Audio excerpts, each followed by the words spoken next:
How to see locked profile on Facebook. Hello everyone, welcome to this channel.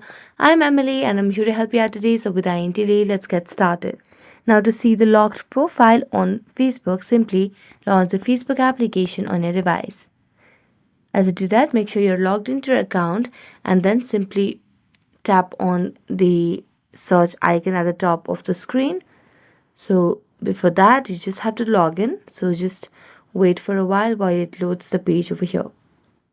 Now tap on the search bar and then search for any person over here. And here, as you can see, you have searched for a particular person, and this person seems to have their profile locked over here. So you cannot see what they have posted or what is anything about them. So in order to see the locked profile on Facebook, simply you have to add them or send them the friend request. Then you'll be able to be friend with them and watch the photos, videos, and many more. Without their friend request acceptance, you'll not be able to see the profile on Facebook. So that's it. Thank you so much for watching this video. See you next time.